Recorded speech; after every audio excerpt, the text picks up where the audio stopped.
voir, c'est une belle famille. MXW, c'est débile. C'est une famille avant tout, on se tient tous.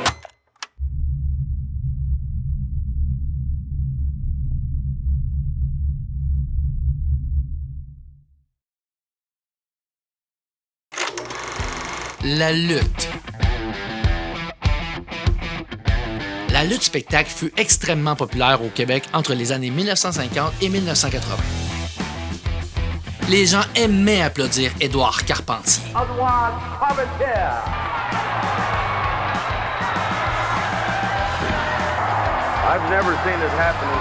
Ou même maudire le terrible Mad Dog Vachon. Plus d'1 500 000 spectateurs étaient arrivés à chaque semaine devant leur téléviseur pour assister à ce spectacle haut en couleur. À l'époque, c'était même plus populaire que le Canadien de Montréal.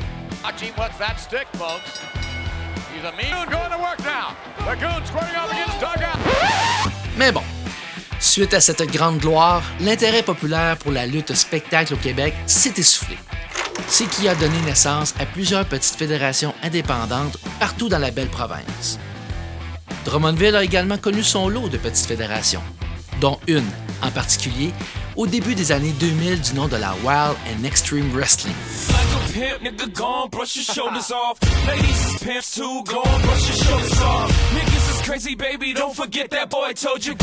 Cette petite fédération innovatrice, pilotée par un jeune groupe de passionnés, a connu une gloire locale et a même fait parler d'elle aux quatre coins du Québec. Elle a réussi à offrir des spectacles de qualité au grand bonheur de ses spectateurs. Et comment a débuté l'histoire de la WXW? Eh bien, par un match de hockey. On jouait au hockey au collège Saint-Bernard. Ok, ça, tu jouais ta réaction, puis tu t'en rappelles pas de ça pantoute. Je m'appelle Sébastien Michaud et mon surnom à la lutte c'était Steve Blackwell. Et après, on a invité jouer au hockey. Toi et ton frère, vous avez commencé à vous poigner, à vous battre à la lutte, genre des surpassements, des suplexes, des rock bottom, toutes ces affaires-là. Puis j'ai comme fait... Ah, hey, vous tripez sur la lutte, puis ça fait un petit bout qu'on le connaissait, mais on avait comme jamais vraiment parlé de ça. Puis on a fait, ah ouais, nous autres, on tripe ben raide. Salut, je m'appelle Steve Verrier, alias Big Marty Style, ou tout simplement BMS. Fait que, ben, moi, j'en fais comme du bagarre dans un ring. Ça, c'est la face qu'on a faite, mon frère. On fait comme, c'est sûr, il faut y aller. Puis quand on est arrivé là-bas, à Sorel, il nous a apporté, puis on a vu que c'était un ring de boxe. Un ring de boxe, pas de spring dedans, ça fait mal. Je m'appelle Yannick Verrier, alias The Bank, le dernier champion de la WXW. Le seul matelas d'absorption qu'il y avait, c'était même pas un matelas, je pense que c'était une feuille de cartable. On a appris à la dure, si on veut aussi. Là. Bonjour, je m'appelle Ghislain Bergeron, alias Kempo Knight et autrefois Kempo Kid. On était là peut-être 2 ans, 3 ans peut-être même. On a commencé avec un tout petit groupe, on était à peu près 4. On payait pour aller lutter là-bas. Ça coûtait 7$ par personne. On luttait vraiment entre nous autres, entre chums. À un moment donné, un qui est motard qui est venu nous rejoindre. Ensuite, on a eu même Rastan. On a eu Mécano qui s'est rejoint un moment donné avec nous aussi un petit peu plus tard. Arrivé à la WXW, par rapport que je travaillais avec un gars qui s'appelle Motaz, je vais le dire de même. Mon nom est Éric Banville, alias Mécano. Puis ça faisait une couple de fois que je parlais que j'écoutais bien gros la lutte. Une fin de semaine, il m'a appelé puis il dit on s'en va à Sorel, on va aller faire de la lutte. Ça te tente-tu d'embarquer? Fait que c'est là, ça a parti. Je suis parti là, je me suis en allé là-bas avec lui. Là, j'ai rencontré les frères Verrier, Sébastien Michaud. J'avais emmené 2 de mes chums à moi aussi. TNT, il y a eu un Strikeout, je pense que c'est ça son nom. Bref, on luttait vraiment devant personne. On faisait nos histoires, ça c'était très important, puis ça a été de même du début jusqu'à la fin de la BXW. Les histoires, c'est qu'est-ce qui était le plus important. C'était vraiment BMS puis moi qui s'occupait d'écrire des histoires, de programmer les shows, voir qui était méchant, qui était bon, on s'enlignait avec ça, après ça on va aller faire ci, on va faire ça. Tu sais, Sébastien, on va se le dire, sinon il connaît la lutte dans toute la gang, là, c'est lui. Là. Les histoires, là, Blackwell, c'est un génie. Steve puis Sébastien montaient les histoires, fait que de temps en temps, on amenait nos petites idées. Ouais, je pense que tout le monde bouquait. Il n'y avait pas de jalousie, même s'il y en avait 2-3 qui prenaient le lead. Tout le monde mettait son petit grain de sel, puis ça faisait des bonnes stories en bout de ligne. Vraiment, on faisait quelque chose de très bon. On mettait la production des personnages, les storylines, les histoires qu'on racontait. Même si c'était juste pour nous autres, on faisait des vraiment bonnes histoires. On faisait des scènes backstage, puis tout ça, qu'il y avait des promos, qu'on expliquait tous nos trucs. Puis après ça, toi, Steve, au montage, écoute, là, tu te donnais tu continues encore, 20 ans plus tard, tu continues à faire ça. Les montages vidéo de Sorel, c'était vraiment pour nous autres. Puis dans le temps, là, se faire des montages, puis tout, là, c'était pas comme aujourd'hui. Là, aujourd'hui, c'est quand même plus accessible à tout le monde. Hey, c'était compliqué, je me rappelle. Là. Mais dans ma tête, je vais, OK, on s'en va là-bas, là, puis là, on se fait un épisode de Raw. Tu sais, à la WWF, c'est Monday Night Raw, mais nous autres, on va faire notre Raw qui va s'appeler Wild Zone.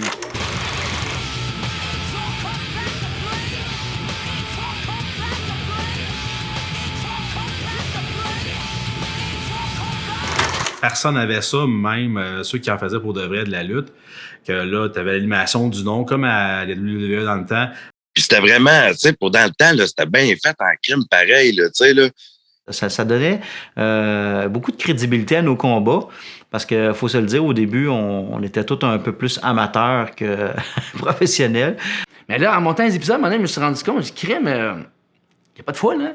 C'est pas pareil comme qu'est-ce que je vois à la télé. Fait que j'ai pensé, hey, je pourrais peut-être rajouter de la foule comme quand je joue aux jeux vidéo. Fait que j'ai enregistré les sons du jeu vidéo. 1, 2, oh! Champion, et c'est un compte. Oh! Fait que t'avais une salle vide avec un ring de boxe dans un coin, mais t'avais de la foule comme s'il y avait 20 000 personnes. En réalité, on était 5 là-dedans, là, tu sais, 6. Puis, tu sais, c'était la grosse histoire. Puis non, c'était drôle. C'était vraiment drôle. On a fait des fausses publicités de lutte. 2 matchs! WXW Shopzone.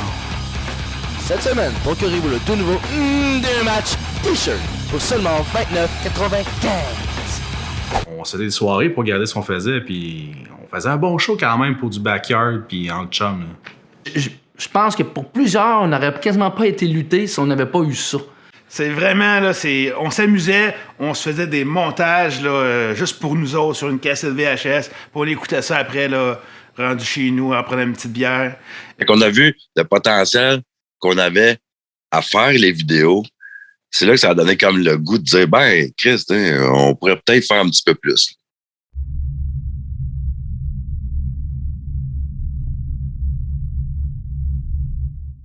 Le premier show devant le public à WXW, 18 mai 2003, c'est l'idée de Campo. Campo qui est quand même quelqu'un de bien impliqué dans l'aspect social de la société.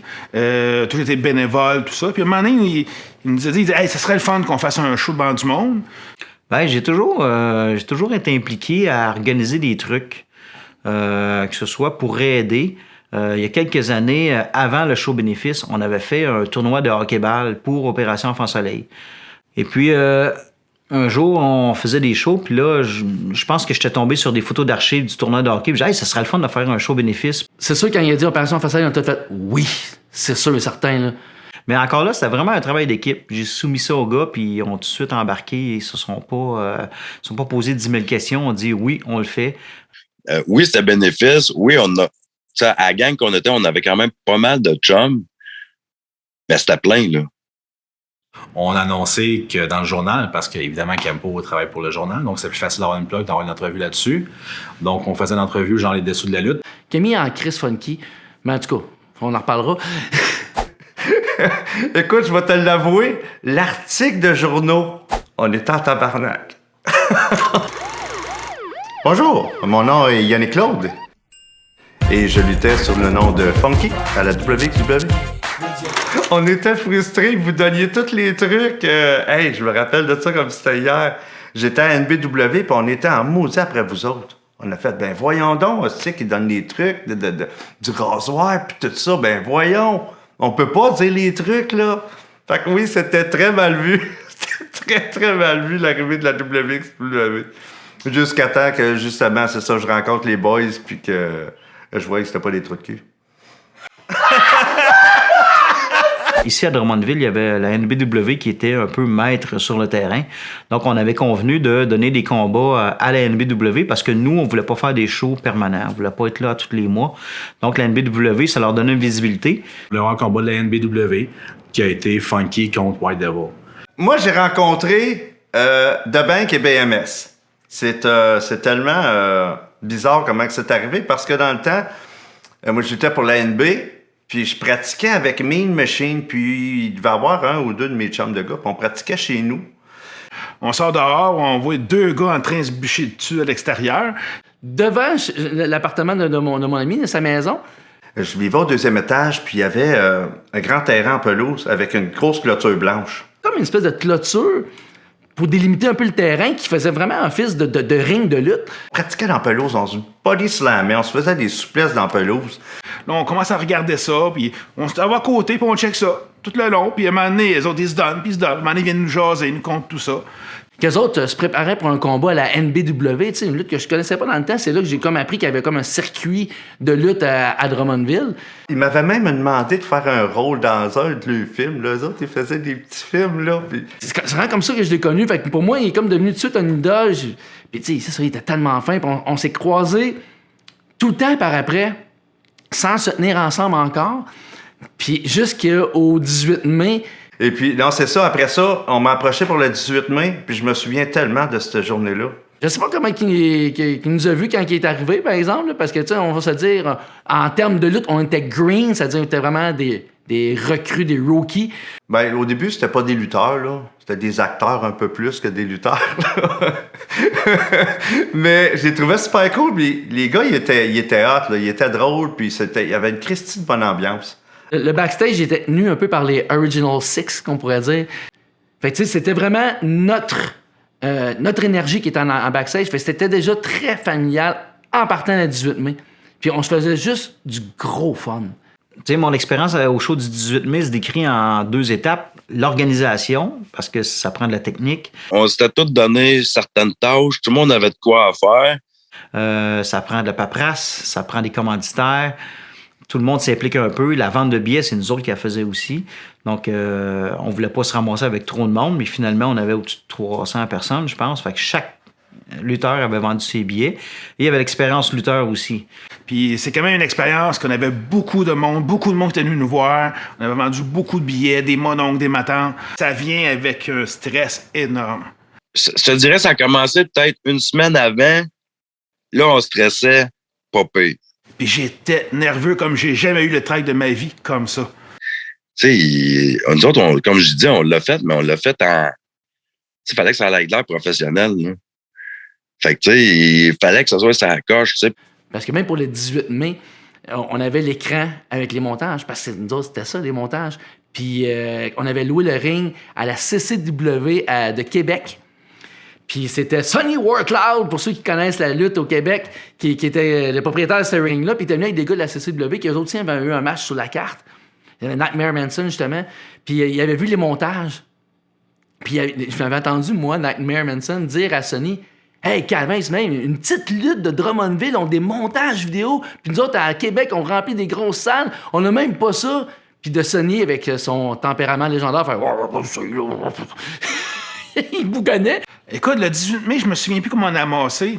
Je pense que la première année, on avait ramassé au-dessus de 2000, 2200 même dollars pour Opération Enfant Soleil. Bon, on n'a pas continué de faire de show parce qu'on s'est dit que c'était un show, c'était un one-shot deal. On fait une fois, on fait un show bénéfice, parfait, une belle expérience, tout. Puis je vous dirais qu'à partir de là, on voulait plus vraiment lutter à Sorel devant personne parce que là, on avait connu c'était quoi la vibe d'être devant du monde. Tu réussis, tu claques un circuit, mon gars. Tu sais, parce que c'était pas un circuit, c'était un grand chelem, là. Fait que, tu sais, on a retourné, nous autres, après, à nos petites affaires en se disant, hey, c'était-tu le fun? Ben ouais. Puis on continue à s'amuser. Selon moi, c'est vraiment qu'on a retourné à Sorel sur un ring qui fait mal. On avait du fun encore, tout, mais on avait vécu une super belle expérience le 18 mai. Puis c'était plus pareil, là. Le Sorel était différent. Puis là, je pense que on a tout réalisé. On a comme fait, faudrait être retourné devant le monde. Il me semble que c'est plus la même affaire. T'as vécu de quoi de gros, puis là, tu te dis, ouais, c'était tellement hot, Mettons qu'on le réessaye. On a décidé d'en faire un deuxième show l'année d'après, un jour pour jour, encore pour Opération Enfant Soleil. Et là, on n'avait peut-être pas juste l'idée de faire juste un show. On avait peut-être l'idée de continuer et d'en faire d'autres. C'est là qu'on a commencé à instaurer et dire que, OK, si on fait ça, on va instaurer un champion.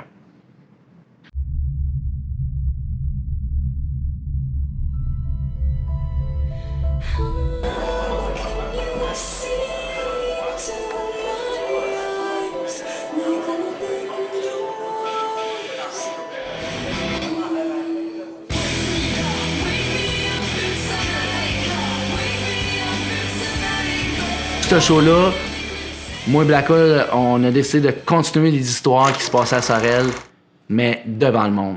On s'est fait un comité. On s'est vraiment dit, on est des chums de gars de toute façon en partant.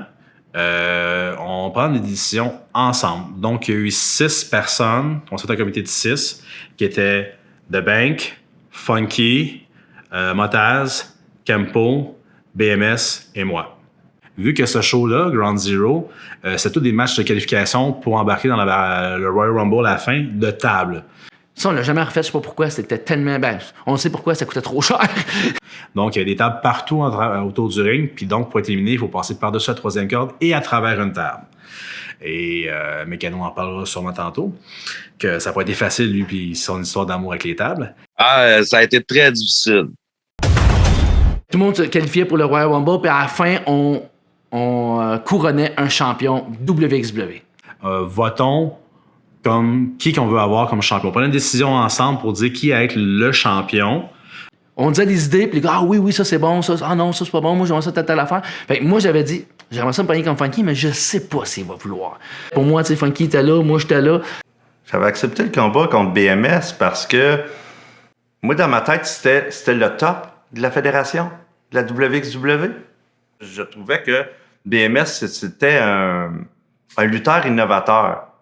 Il prenait une move puis il la modifiait. Puis en même temps, je m'entendais bien avec le gars. Fait que j'ai dit, c'est sûr qu'on va taper un bon match. Je sais que c'est Blackwell qui avait été le voir parce que moi, j'étais trop gêné pour lui demander de lutter contre moi. Puis je me rappelle tellement que Ground Zero, on fait un face-à-face, puis c'était The Rock puis Stone Cold.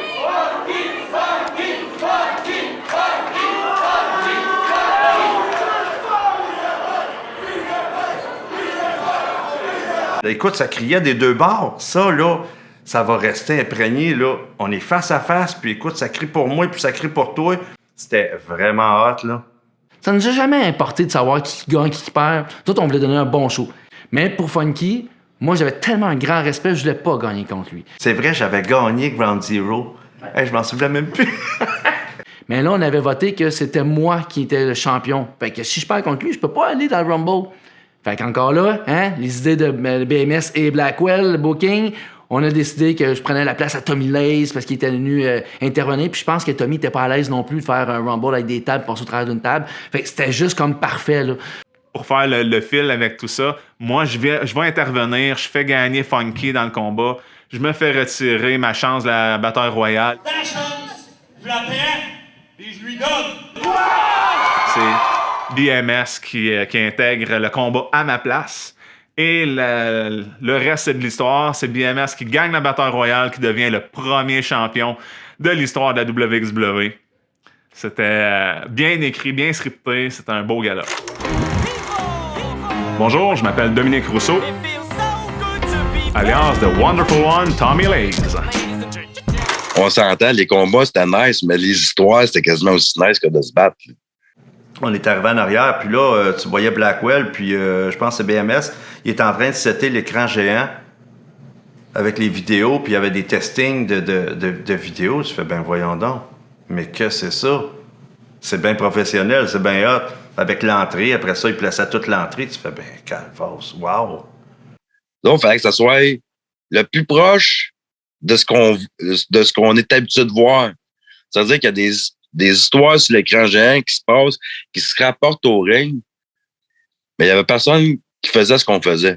Aussi, vous dire, la WXW n'a jamais été une fédération là, de tout croche. Et des fois, il y a des fédérations, on va là, puis il y a de la bagarre dans les estrades, il y a des trucs qui ne fonctionnent pas. Nous, on avait tout le temps notre staff de sécurité qui était là, qui était avec Team Bergeron à l'époque. On a toujours eu vraiment des barèmes, là, des paramètres de sécurité assez élevés. C'était une fédération qui était jeune, dynamique, avec des gens que je connaissais quelque peu. Selon moi, je vais utiliser le mot professionnel parce que pour une lutte amateur, c'était de très haut niveau. C'était ce qu'il y avait de plus intéressant comme lutte à Drummondville et de loin. Ben, la première impression de la WXW, pour moi, c'était la familiale. Je veux dire que les gars, tout ça, on m'a accepté. Hey, dans le temps, je pesais peut-être 128 livres, 5 pieds 8. Là, tu dis, les gars, c'est tous des gros, des forts, tout ça. Au contraire, les gars m'ont accepté, ils m'ont aidé, ils m'ont accompagné là-dedans. J'ai trouvé ça fantastique. C'était facile d'être avec eux autres. Puis j'ai vraiment apprécié, là. Bonjour, je me présente. Moi, je m'appelle Kevin Hull et anciennement lutteur de la WWE sous le nom de Killer H. Mais pour être franc, pour tout dire, c'est sûr qu'il y avait ce sentiment de clique-là. Parce que c'était une fédération gérée par une gang d'amis. Fait que, tu sais, il y avait un cercle peut-être plus proche qui gérait la chose, puis c'est normal également, il faut qu'il y en ait qui gèrent ça, mais c'était l'impression que j'avais, effectivement. La salle était pleine à craquer. Fait que, non, encore une très, très belle expérience qui nous a donné encore plus le goût de retourner vers une fédération devant le monde. Et ne pas retourner à Sorel. Je suis même pas sûr qu'on est retourné à Sorel après.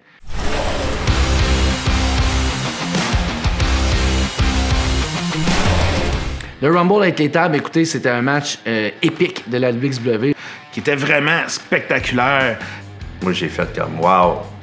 Ça aussi, c'était innovateur. Ça faisait différent d'un Rumble ou des combats royaux.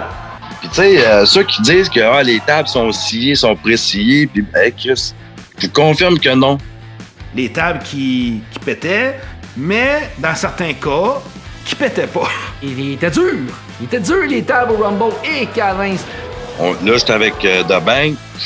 On commence, on fait notre routine, notre show. Il dit, je vais te pogner, je vais te lancer par-dessus le troisième cadre, tu vas atterrir sur la table du coin. Fait que je dis, parfait, moi, je savais j'étais où, que j'étais pour tomber. Fait que j'avais mis ma famille, mes proches, tout dans ce coin-là. Le ramasse, il tombe sur la table, elle pète pas. Quand j'atterris sur la table, le dos avec la tête part d'un bord puis les jambes de l'autre. Tout, la table bouge pas.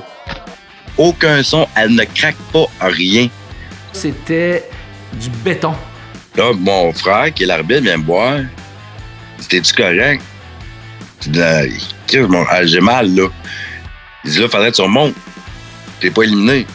Que je descends en bas, je replace la table, on monte debout dessus, je le pogne et je mets tout mon poids. Et ça pète pas encore.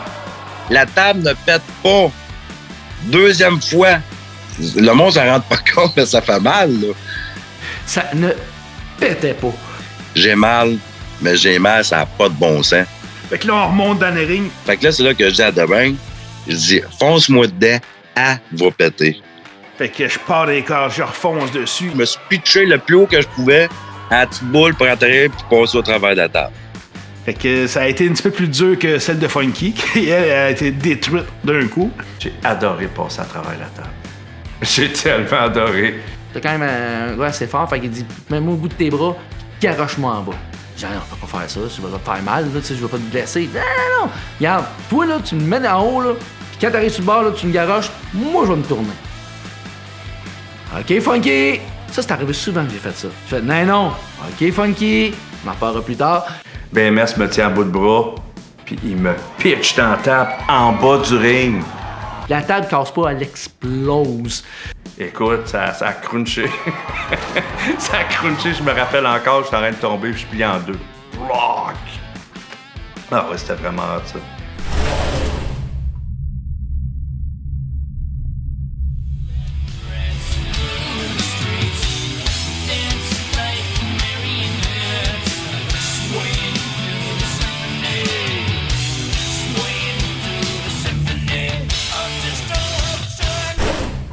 High Road to Destruction. Ouais, premier show de vraiment la saison, la naissance de la WWE devant le monde. Hein. Et là, on commençait à une place, parce qu'on ne pouvait plus tout le temps louer la salle Royale, elle coûte quand même un peu cher. On est arrivé au Drummondville-Sud, sur Saint-Aimé. On instaurait. On commençait nos histoires, on avait un peu plus de monde, on racontait nos trucs. Quand on a parti, c'est pas mal eux autres qui m'ont le plus stressé. C'était pas de fond, là. Je veux dire, j'ai pas papa en arrière au moment qui dit tiens, vas-y, amuse-toi, m'a te backé. Nous, on n'avait rien. On n'avait pas d'argent. On mettait 100 pièces, on n'avait plus rien pour manger. Puis... À ce que je sache, dans la gang qu'on était, il n'y a personne qui est né avec une cuillère dorée dans la bouche. Là. On était chanceux d'avoir dans notre équipe, dans notre gang, du monde qui était capable de faire des billets, des visuels, des posters, des sites web, du montage vidéo, tous ces trucs-là, qu'on s'emmenait tout le monde ensemble qui a pu vivre la WXW. C'est Tommy Lace qui m'a approché, il disait on pourrait faire un autre show, puis nous autres, on avait encore l'idée de partir une fédération devant le monde. Mais tu sais, juste vous le dire, on était tellement... Il y a personne dans la gang qui avait de l'argent. Tu sais, tout le monde ne survivait, puis même encore plus. Quand j'ai accepté avec Tommy Lace, il me voit, il dit je suis prêt à avancer les sous. J'ai pas de problème, je vais organiser ça avec toi. Puis, tu sais, il voyait à quel point que je mettais beaucoup d'efforts là-dedans. Puis, à un moment donné, il était venu faire une épicerie avec moi. Parce que j'étais prêt à manger. Fait qu'il m'avait payé une épicerie. Il dit hey, tu t'occupes du show, laisse-moi te payer une épicerie. La WXW, c'était la gang, l'équipe qui pouvait travailler ensemble, qui avait plein de ressources à l'intérieur pour faire un excellent produit. Puis ça prenait une source monétaire un peu extérieure. Au début, ça a été Tommy Lace qui a pu nous fournir cette source-là pour pouvoir partir de la WXW. Après ça, les profits étaient séparés en deux. Fait que c'est ça qui nous a donné notre cash down pour continuer après ça, pour faire d'autres shows. Fait que oui, Tommy Lace était un élément très important pour partir de la WXW. Le premier gala officiel qui était High Road to Destruction, qui a eu lieu après les galas bénéfices, c'est moi-même qui avais tout financé ça de ma poche. J'avais loué le ring, j'avais financé la ceinture de champion, la nouvelle ceinture. C'est moi qui avais loué la salle, défrayé les frais de tout l'équipement, les micros, la location de tout ce qu'on avait besoin pour faire le show. Et ça avait été déterminé que lors de la finale de ce gala-là, j'étais pour perdre. Malheureusement, il y a eu une petite chicane, une petite aminosité un peu avec Tommy Lace. L'intégration à la WXW, c'est pas fait facilement, je dirais. Tu sais, on s'entend que Tommy Lace, il avait un bon physique, il avait du charisme, il avait été à l'école de Jacques Rougeau, il avait donc quand même une base.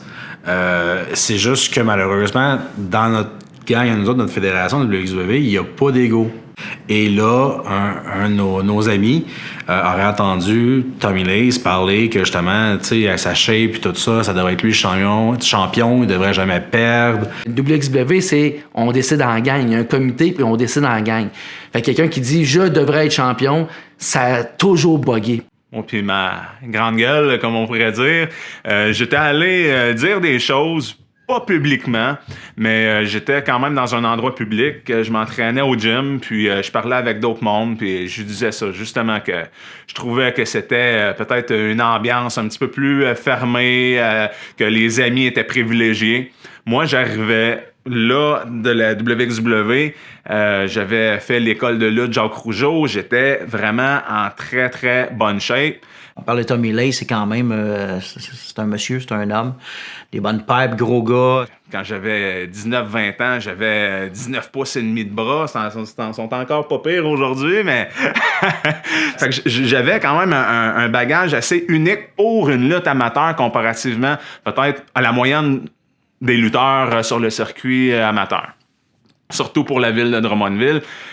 Tommy Lace apportait quelque chose d'unique. Fait que je me disais, en tant que méchant...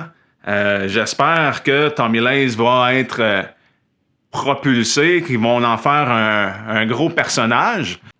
Alors moi, c'est un petit peu dans cette direction-là que mes propos était dirigé. Ce n'était pas dirigé personnellement contre aucun lutteur. Et puis, comme j'ai dit, il y avait d'excellents lutteurs, Funky, BMS, The Bank, Blackwell, Motaz, Campo. Il y avait de la qualité quand même. Mais mes propos, finalement, ont été interprétés d'une certaine manière. Ils ont été rapportés. Hein, on connaît tous le jeu du téléphone arabe. Et là, c'est devenu plus gros que nature. C'était Tommy Laze ne veut jamais perdre. On raconte une histoire, c'est un show. Puis là, si quelqu'un se pense supérieur à tous les autres, qui se prend que moi, je devrais être ici, vous autres, vous êtes là, puis il y en a qui sont certains qui sont plus bas encore, là, il y a un problème parce qu'on ne fonctionne pas comme ça, là. Fait que ça, c'est venu aux oreilles de tout le monde. Puis comme c'était mon ami à moi, c'est moi qui le connaissais plus. Fait que c'est moi qui étais mandaté pour aller le voir puis le confronter par rapport à ça. Je me souviens qu'avant le gala High Road to Destruction, BMS m'appelle pour me dire hey là, ça va pas bien. On a entendu que t'as dit ça, t'as parlé dans le dos des gars. Et là, la plupart des lutteurs, ils veulent plus lutter sur ton show, sur le gala High Road to Destruction. Fait qu'il m'a dit sa version, là on a discuté, mais je pense que ça a créé un froid. Puis tu sais, je donne Dominique, Tommy, c'est un gars très franc, fait qu'il s'en est pas caché, il a dit j'ai dit telle affaire. Tout le monde émet des commentaires dans le milieu de la lutte sur des lutteurs, tout le monde peut donner son avis, et ce que j'avais dit, ce n'était pas si grave que ça, à mes yeux, à moi. Ouais, je pense après ça a comme créé un fret dans la gang. Alors, j'avais accepté volontiers de perdre et moi, je m'étais dit, je vais leur prouver finalement que ce n'est pas vrai, que je veux toujours gagner. Mais malheureusement, ça m'a donné une mauvaise image en partant. Fait que la première impression que les gars avaient de moi, elle a été teintée d'une fausse rumeur. En même temps, je pense aussi, c'est que Tommy avait une vision différente de la lutte, parce que pour lui, c'était vraiment une véritable passion. T'sais, lui, il aurait aimé ça en faire un métier depuis qu'il était jeune. Je me souviens, secondaire 5, les livres d'éducation, choix de carrière étaient fermés sur le coin de mon bureau, puis je disais au professeur, moi, je veux devenir lutteur. Il rêvait de faire ça. Fait que lui, il voyait ça vraiment plus d'une façon peut-être plus professionnelle que nous, c'était plus du divertissement. Fait que je pense que sa mentalité était plus peut-être de dire, gars, j'ai plus l'air d'un lutteur, je suis plus gros que tout le monde, fait qu'en principe, je devrais gagner, je suis plus fort, puis ainsi de suite.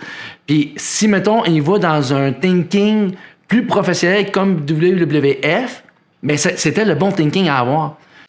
J'avais pas considéré à l'époque cet aspect-là que c'était une lutte plus amicale, c'était une lutte, une organisation vraiment amicale, tandis que moi, quand j'ai commencé à lutter, puis quand j'ai commencé à faire mes cours avec Jacques Rougeau, j'avais dans la tête de devenir professionnel. Je voulais pousser. Puis, fait que c'est sûr que moi, d'arriver dans une fédération amicale, tout ça, puis de lutter contre d'autres qui n'avaient pas les mêmes aspirations que moi, je n'avais pas l'intention d'être le faire-valoir des autres et de jobber finalement, puis de toujours perdre.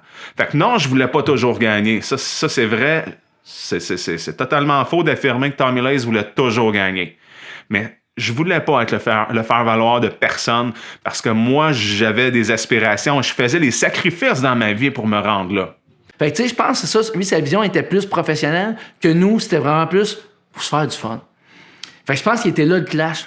Effectivement, moi, avec ma perspective de voir comment que la WXW était professionnelle dans l'organisation, dans les vidéos de présentation des lutteurs, les montages qu'ils faisaient, ils faisaient des DVD de lutte qui sortaient, puis c'était bien présenté. Fait que moi, je voyais ça comme une belle plateforme pour pousser puis aller plus loin.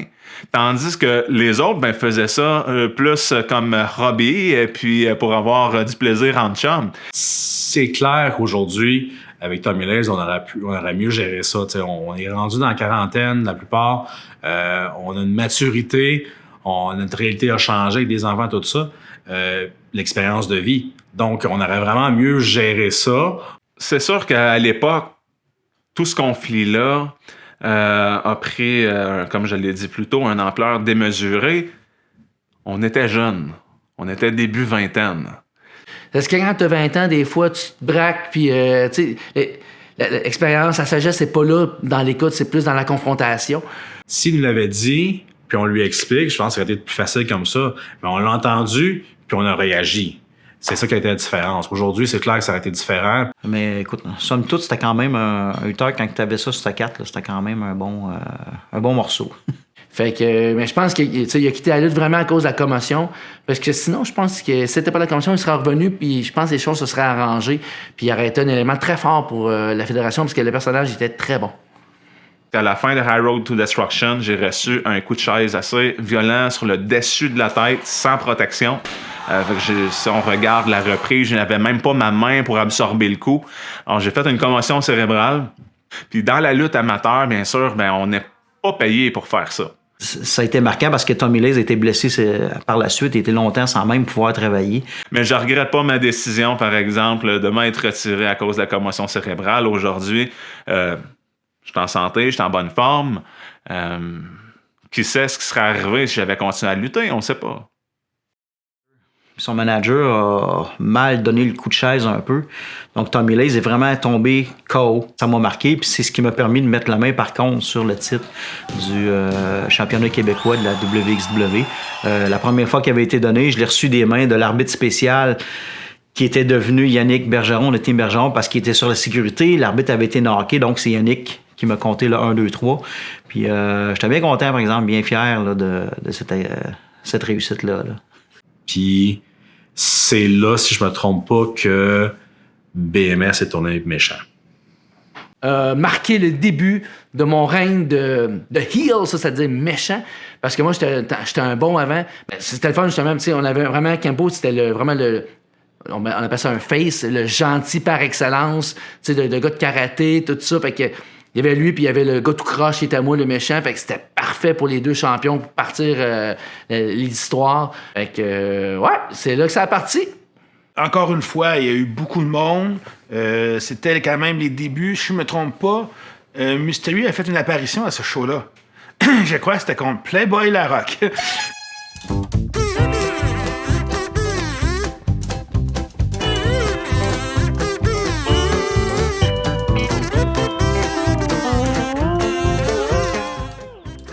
D'où vient Mystery? Mystery. Mystery, c'est un inconnu. On sait pas c'est qui, Mystery. Ah, c'est beau, hein? Le fameux personnage que tout le monde a fait, mais que personne ne voulait faire. Il était drôle, il était farfelu, puis ça prenait ça dans un gala. Fait que il manquait un lutteur pour finir comme notre carte, si tu veux. Fait que on l'a appelé Mystery, tu sais, le lutteur mystère.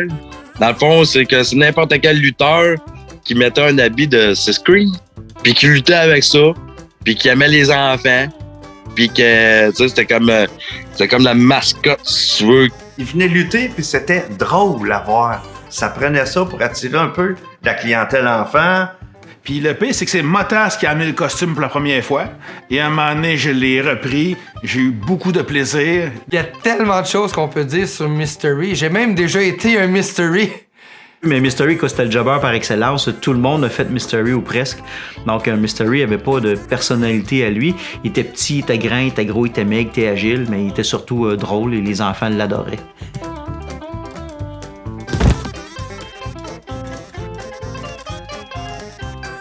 Il a voulu upgrader son personnage.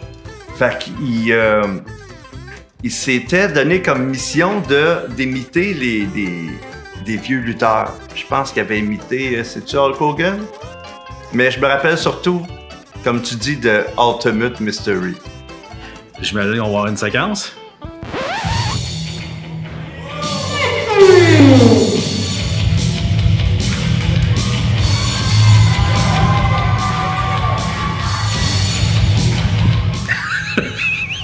Le vidéo part, la musique part, et moi je trippe parce que je rance la tune d'Ultimate Warrior. Je suis backstage, on le voit partir. On le voit partir. Je fais le tour du ring, je cours et je donne la main à tout le monde. Mais il revient en arrière. Écoute, on a fait comme... Mais voyons donc ce qu'il fait là. Il me regarde. Là, je les regarde. Je m'en vais sur la table. Il a fait un semblant de... Et je repars de même, puis je repars. Les gars riaient. C'était drôle, là. Écoute... On était crampés ben raide, on comprenait pas ce qu'il faisait là. C'était juste complètement ridicule, mais c'était tellement drôle. Écoute...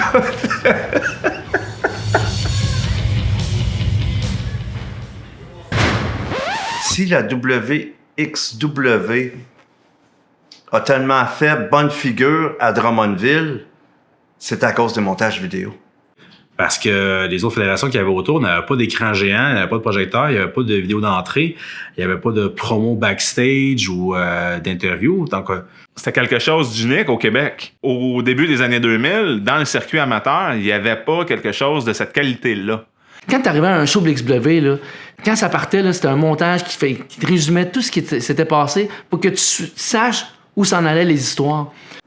Écoute, il y a un recap du gala d'avant, de v'là 2 mois, puis pourquoi qu'on est rendu à tel combat, mais c'est à cause que tout ça s'est arrivé. Tu fais « Wow! » Le monde sont même pas obligés de penser par eux-mêmes. Ça leur est dit. Tu le voyais pourquoi ils s'aimaient pas. Qu'est-ce qui s'est passé là pis là? C'est ça qui était le fun. Fait que je m'appelle Dave Perrault, j'ai 44 ans, puis mon nom de lutteur est Jeff Ricks. OK, ça monte d'un ton, le match qui s'en vient, ou ça explique pourquoi il n'y aura pas eu ce match-là, qui a changé pour d'autres choses. C'était notre pain et notre beurre pour de vrai la WWE. C'est qu'est-ce qui nous différenciait des autres fédérations. Les débuts de show là, étaient très importants, ça lançait les affaires. Après ça, les lutteurs arrivaient avec leur montage. Moi aussi, ça me craquait de voir mon montage en haut quand j'arrivais. Le monde qui me connaissait pas pouvait voir un peu mes moves que je faisais aussi, tu sais, apprendre un petit peu à me connaître par là. Mais j'avais envie d'avoir mon Tête-à-Trump, moi, avec en arrière. Écoute, j'arrivais à WXW, je tripais ma vie, là. Ah, moi aussi que j'aimais ça, là. C'était ça notre récompense.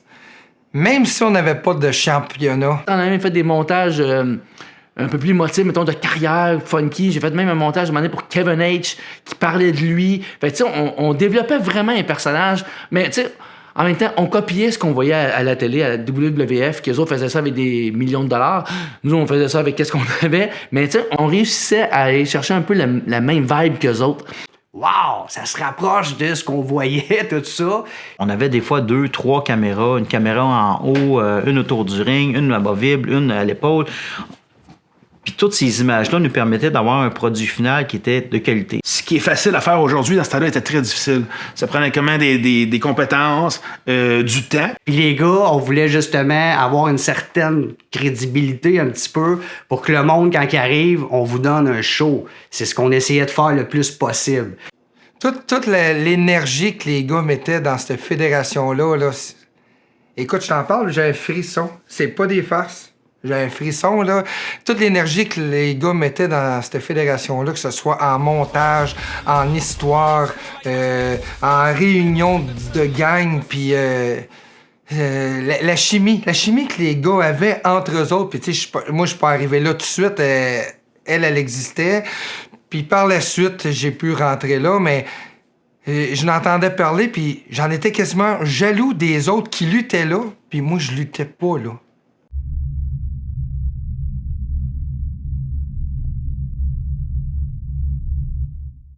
Pour le booking, la première saison de la WXW, on avait tout le temps des guidelines, des lignes directrices. Donc, on savait que le premier champion avec BMS, dans le temps de la WWE, il y avait beaucoup de champions en dedans d'un an. Nous, on voulait garder un champion plus longtemps possible.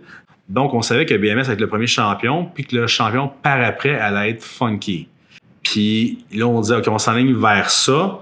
On va travailler tranquillement les matchs. Donc, encore une fois, c'était BMS et moi qui travaillons sur les matchs pour s'enligner, OK, pour dire que au gros show, Battle of the Greats, qui était là, bon, ça va être ça. Puis là, on s'enligne comment pour se rendre là. Évidemment, il y a des embûches en chemin, mais on travaille à travers pour pouvoir s'enligner sur le premier show.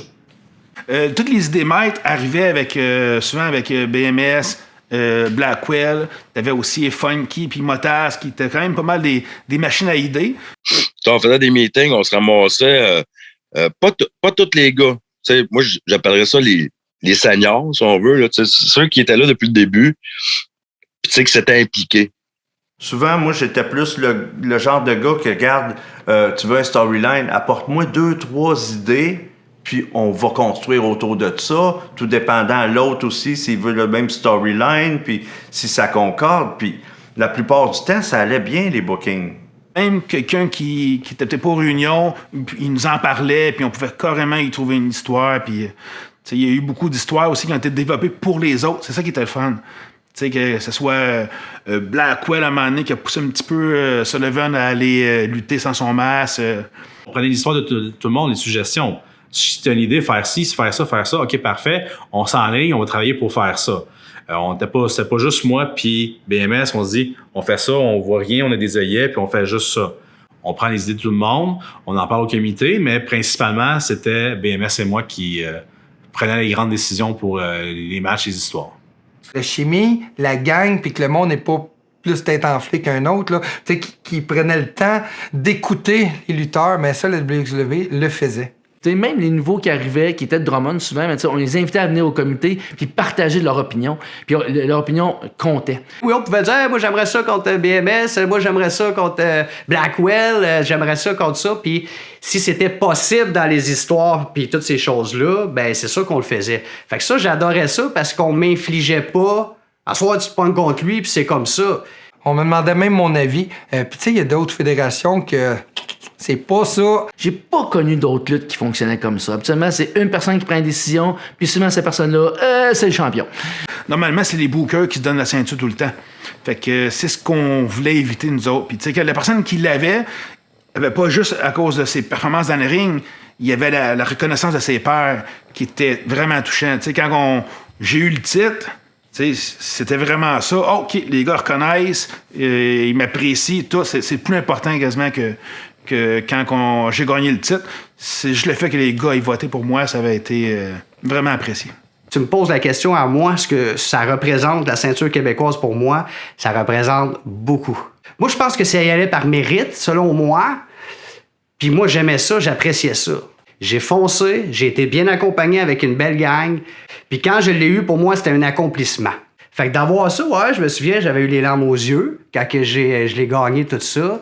C'était tout mon frère, mes choses qui m'ont soutenu, mes amis, les lutteurs avec moi qui disent tu le mérites, mon gars, ça, tu sais, c'est tout ça de sentir que t'es apprécié. Si les bookers te donnent la ceinture, c'est parce qu'ils ont confiance en toi. Mais d'avoir été champion par équipe, juste d'avoir été champion de la WXW, c'était agréable parce que j'ai été champion comme à la NBW vraiment souvent.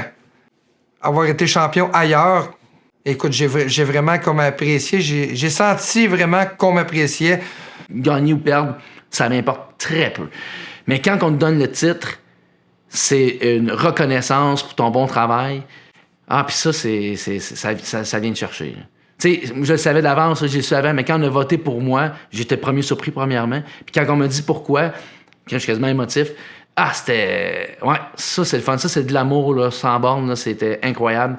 Fait que après ça, ben, tu as une petite pression que c'est toi qui représente la fédération, puis de bien faire apparaître tout le monde sur le show. Tu sais, c'est ça, la pression quand tu as un titre. Puis nous autres, les titres, on voulait qu'ils valent de quoi. Fait que on savait que si je l'avais pour un certain temps, puis j'avais une pression de faire des bons matchs. C'est une affaire d'équipe, mais c'est une petite pression que tu te mets plus quand tu as un titre. T'en parleras un champion québécois, même affaire. Ben, de l'avoir eu puis de l'avoir défendu contre des chums, contre la famille, dans des super matchs, selon moi, c'est représentatif. Je l'ai ici encore avec moi, comme vous pouvez voir. Puis je vais te l'apprendre peut-être aujourd'hui. J'ai jamais gravé mon nom dessus. Ça, je tenais à te le dire. Moi aussi, j'en ai des petites cachotteries, votre toi. Parce que je n'ai pas été capable de le faire. Pourquoi je n'ai pas été capable de le faire? C'était tellement représentatif que je l'avais. C'était moi qui l'avais. Mais de le marquer, on dirait que ça finissait quelque chose. Fait que ce que je te suggère à faire, on va le graver ensemble. Puis c'est comme finir, pour moi, un peu... cette partie-là. Parce que c'était très difficile d'arrêter la lutte.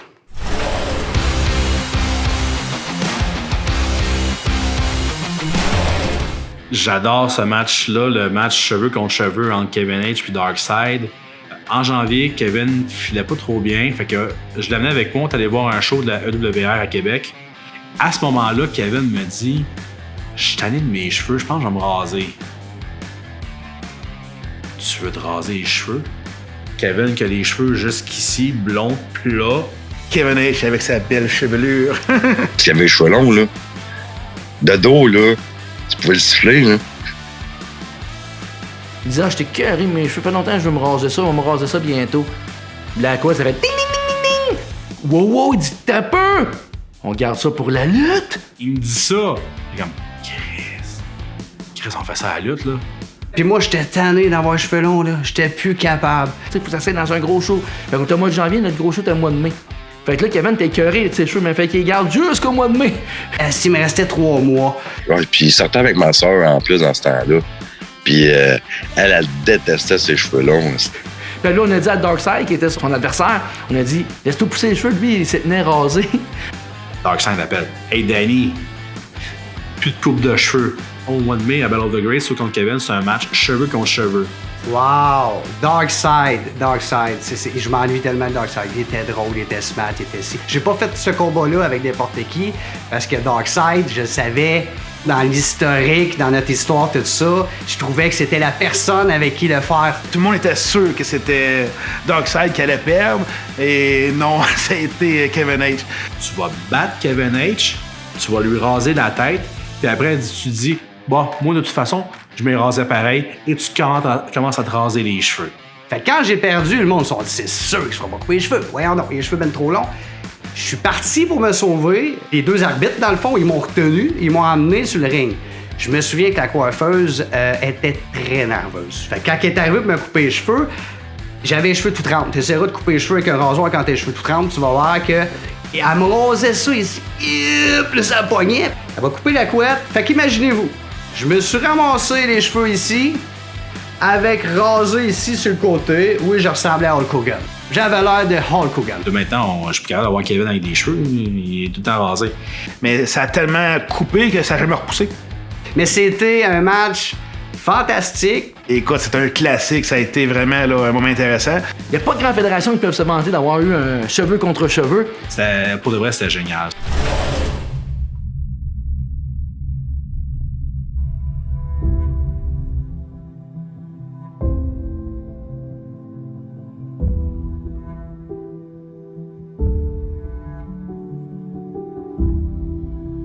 Ah, petit Fred. Ça, petit Fred. C'était une histoire qui a touché tout le monde à la WXW. Oh boy, yeah! Ouf. Là, tu touches un sujet assez délicat, mon tabarouette. Ouais, Fred, ouais. Ah, le petit Fred, hein? Ouais, ouais. Je pense que tout le monde a eu de la misère un peu d'en parler, mais c'était tellement beau. Moi, j'ai jamais appelé le petit Fred parce que quand on l'a eu connu, on savait tous que c'était le grand Fred. À tous les ans, quasiment, je retombe sur une photo de lui qui nous rappelle que, tu sais, il s'est battu. La première fois qu'on nous a sollicité, on nous disait, hey, est-ce que Frédéric, tu sais, notre gars, c'est un rêve d'enfant, est-ce qu'il pourrait aller voir un show? Ouais, il nous a été présenté par Funky. Funky nous a dit, hey, j'ai un petit garçon qui voulait aller voir la WWE, puis tout, puis tu sais, il a pas pu. C'est ça, il avait approché Jacques Rougeau, la WWF dans le temps, je pense.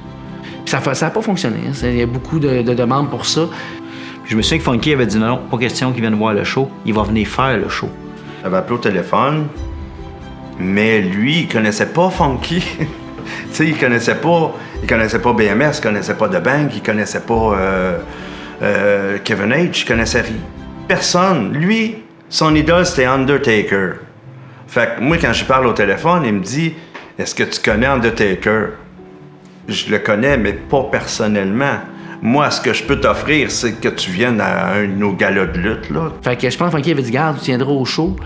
Puis bref, je pense qu'il était trop fait pour venir, mais il était tellement primé qu'il est venu pareil. Ils m'ont rappelé plus tard, puis ils ont dit, ben là, le petit, il est comme trop crinqué. Fait qu'il veut vraiment venir au show. Fait que j'ai fait, OK, ben j'ai dit, venez-vous-en. Et je me souviens, la première fois qu'il est rentré dans le vestiaire, tous les lutteurs allaient le voir, allaient jaser avec lui. Je me souviens aussi, je crois que c'était Ray ou Alain qui avait donné son gilet d'arbitre On l'avait tous signé. Tous les lutteurs avaient signé le gilet d'arbitre, on y avait donné. Puis le petit garçon, les yeux grands, même s'il ne nous connaissait pas vraiment, il a dit « Je fais quoi? Je peux-tu les huer? Je peux-tu... » Parce que là, il dit « Je les aime toutes. » Tu sais, ils les avaient toutes rencontrés. Non, tu seras pas spectateur, grand Fred. Tu vas venir dans le ring avec le champion, tu vas l'accompagner. Ça va être toi son manager à soir. Puis son frère, lui, il était craqué ben raide. Lui, il voulait le faire, là. Mais petit Fred, lui, il disait « Ah non, t'es gêné un peu, là. » Puis, écoute, il était revenu me voir à l'autre entraque, puis là, il était craqué ben raide. Là, j'ai dit « Là, vous allez rentrer avec moi. » Puis là, je les ai tout expliqué comment c'était pour être, là. Fait que moi, j'ai mon combat à faire, fait que je me réchauffe. Puis je suis en arrière, puis je saute. Puis je me réchauffe, mais eux autres, ils se réchauffent avec moi. Puis je suis en train de me craquer pour le combat. Puis eux autres, ils sont en train de se craquer, eux autres aussi. Astique, que c'était agréable, là. Puis là, après ça, écoute, là j'ai dit, OK, là, je t'avertis, là, même que la tourne à part, là, ça crie de l'autre bord, là. Là, c'est hype, là, puis faut tenir ça quand on sort, puis... Écoute, j'expliquais tout, là, quand on est sorti, ça a popé, toi. Il rentre dans le ring, puis je crois que c'était avec Funky. Puis là, il monte ses cordes, il saute, puis il est vraiment heureux, puis je braillais sur le bord du ring en bas, puis c'était quand même très, très touchant. Puis j'avais même dit, après le combat, tu rentres dans le ring quand je gagne, puis tout ça, puis c'était contre Tiger parce que il y avait eu une intervention, puis Kevin H était venu. Il était venu faire le save, puis après ça, on était avec Tommy, puis Fred dans le ring. Puis on se disait, c'est ce qui est venu nous chercher toute la gang à la fin. C'est qu'on s'était dit, on vient de réaliser le rêve du petit gars. Puis ça se peut que ça s'aille la fin là, dans pas long, parce qu'il en restait pas long, là, avec la chimio puis tout, là. Puis dans Full, c'est tellement venu chercher le monde, là. Écoute, je me rappelle, je suis sur le ring avec eux autres, là. Puis je vois tellement le monde brailler dans la foule, là. Ah, c'est tellement venu nous chercher. C'était très, très, très émotif, le petit Fred. Et ensuite, il est revenu. Il nous a suivis. Et c'est devenu vraiment un petit garçon qu'on appréciait. Il est venu à plusieurs shows. Il rentrait avec Funky. Puis son petit frère en a emmené aussi. Fait que, tu sais, quand on dit que c'était beau... Ouais, j'ai l'impression qu'on a fait une petite différence dans sa vie. Puis écoute, il nous disait des fois là, que il allait pas bien la semaine avant un show. Puis là, on disait, il va être là en fin de semaine parce qu'on l'invitait gratuitement à tous les shows. Il disait, sa mère disait, je pense pas cette semaine, il fait le pas. Mais le mardi, elle allait mieux. Mercredi, elle allait mieux parce qu'il savait qu'il y avait un show de lutte. C'était comme un peu son bonbon, tu sais. Il prenait du mieux pour être capable de venir à la lutte. Je te dirais qu'à chaque gala qu'on faisait, il voulait tout le temps venir nous voir, puis je pense que ça le drivait, ça. Ben, je me souviens que je l'avais fait monter dans le ring avec moi plusieurs reprises. Ça vient me chercher beaucoup parce que il était tellement fantastique.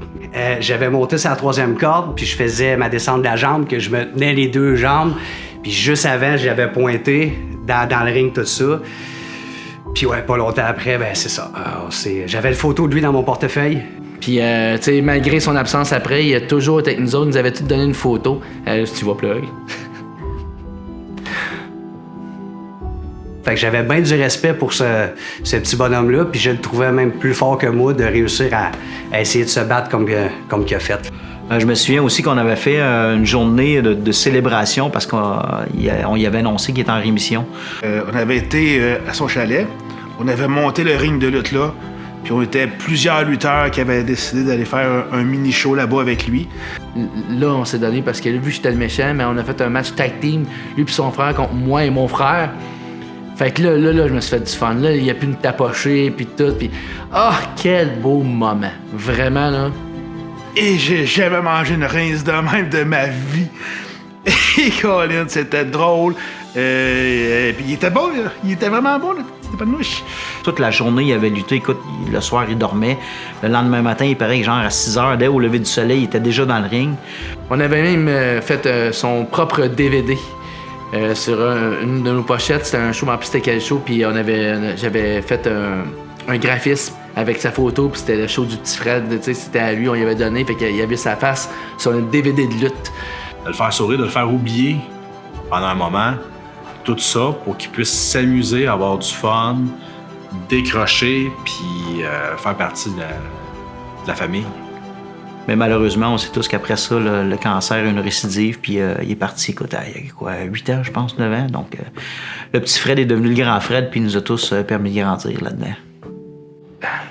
Il nous a tous donné une force. Vraiment. Il était un symbole de la WXW. Ouais. Mais ça a été une crise de belle expérience, ce petit Fred. Ouais, jamais je vais oublier ça. Ouais.